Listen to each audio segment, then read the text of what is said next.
Hi, I'm David Weegenaar. I'm going to show you 3 pawns versus 3 pawns and how to break through. This is quite thematic and quite well known by reasonably good chess players.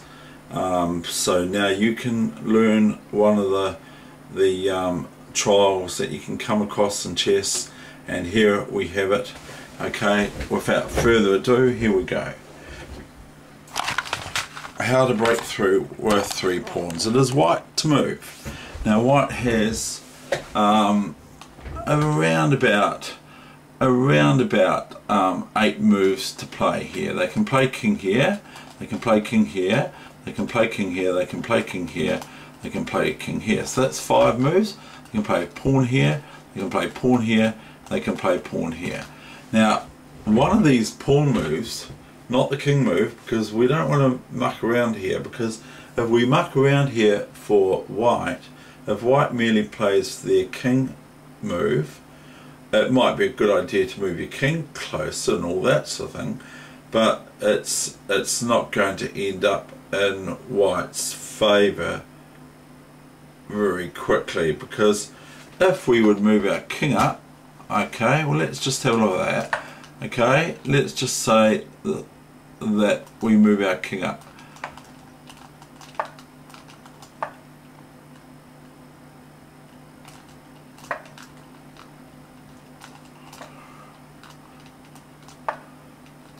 Then black could play this sort of move,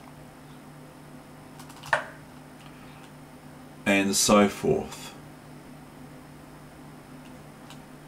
even though there are chances here for white.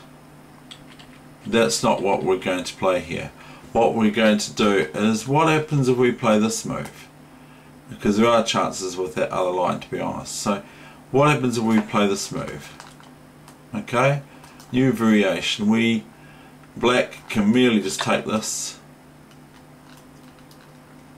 and if we try to push here, then black takes with this pawn. If they take with the F pawn, then black is going to stand better than white.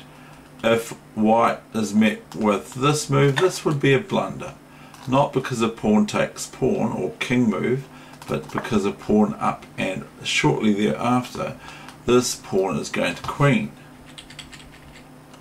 So I'm purposely going over some rubbish, even though I get a little bit stuck with the sub variations.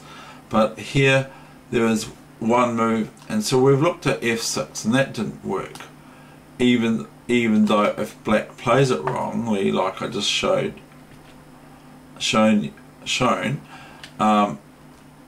even if black plays it wrong, then white can get a win here, but black would not play it wrong usually, and then white would be lost.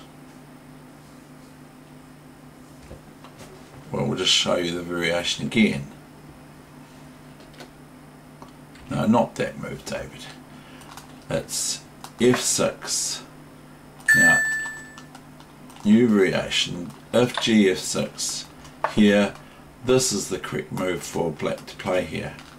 And notice if black doesn't do anything, just moves their king idly towards the pawns or whatever, then white just simply plays pawn up here, or pawn takes, and queen soon thereafter, the next move basically. And then the queen can come back here and take the pawns off, and then it's a simple win with a queen and pawn, queen and king, which I've shown is rather elementary. Okay, so what happens if black is met with h6 then? What happens then? Well, clearly white is threatening this.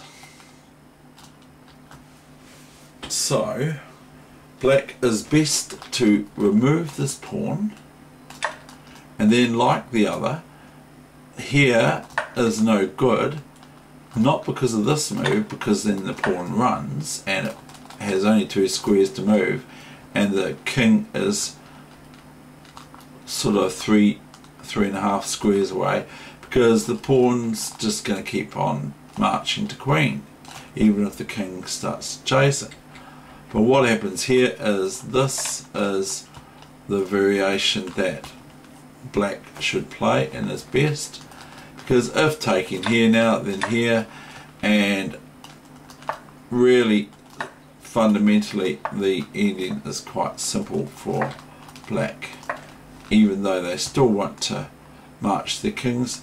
Now let's just march the king right away. Instead we'll just march the king away, okay, and see what happens next.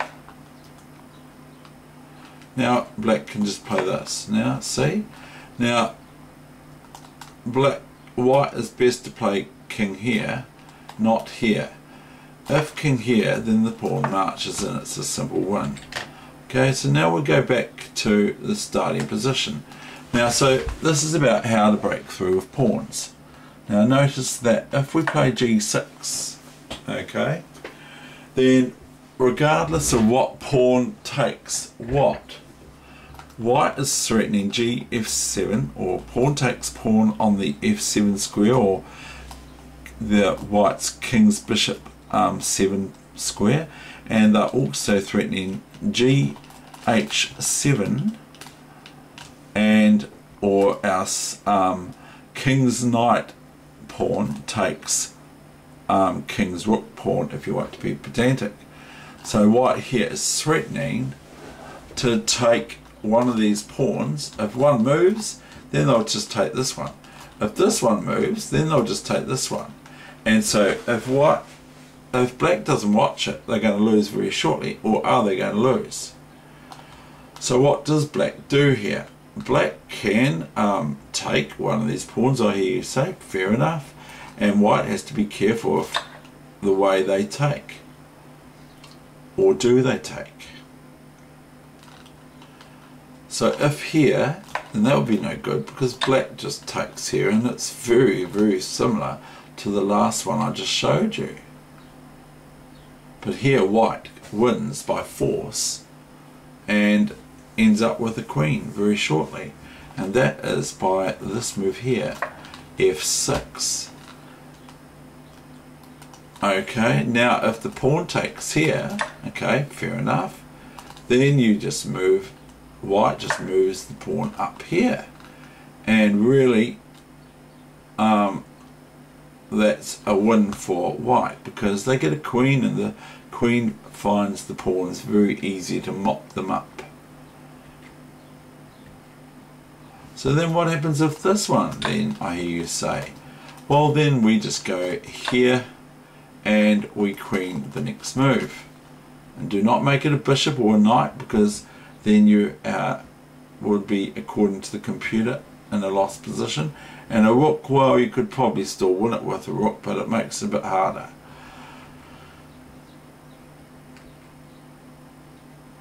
So now we've got this line. Okay, now what does white do?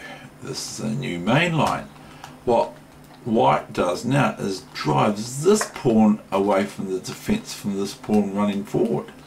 So similar to the other one, if this pawn takes now, then this pawn takes here, okay, and queen's next move, and the king, if it really wants to, can move into this vicinity to stop the pawns, and though it doesn't need to, because once this is a queen, the queen can just sit here and then have the king come over to help it on its way.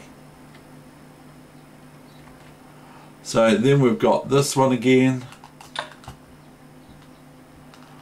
which is not a good idea to now take this pawn, either pawn with either pawn for white, because then white would be in a problem position, but just here. So if the pawn takes here, then pawn takes and queen, so it's quite cool, isn't it? And if this one takes, then you just push the H pawn. Now we're just going to show you for fun's sakes, okay, what would happen in this eventuality, or possibly would happen. Okay, got a queen, then a king, and then and a king, because this king is already going to lose a pawn. See, because where's it going to go? If it goes here or here, if it doesn't go here or here, then it's just going to lose this pawn straight away. That would be foolhardy for black to do. The other thing is if they let the king take, if they let the king's bishop pawn or the f6 pawn, because it is doubled, be taken by the white queen, then even if the pawn marches down to here, white would just have queen g5 check and queen g2 taking the pawn. Okay, and then the other ones there, very easy to clean up. So we've got this position for black, and so black might choose to go here or maybe to e5.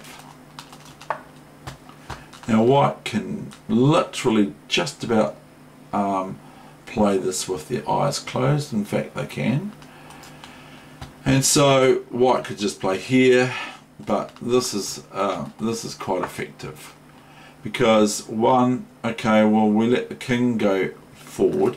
The king has to stay here, can't go here, because then it's going to drop another pawn instantly after queen takes pawn. It's going to drop a pawn shortly thereafter. Anyway, we can do this. Queen f7, king e5, king f5, queen f7. Now we can play g5. But this is not very good for black. Black just is met with the white king coming forward. And if g4, then the king still comes forward. So notice if this pawn comes forward now, white has, among other things, queen here check and queen here behind, and queen takes the pawn, and deal with the f pawn when it starts to look operational. And also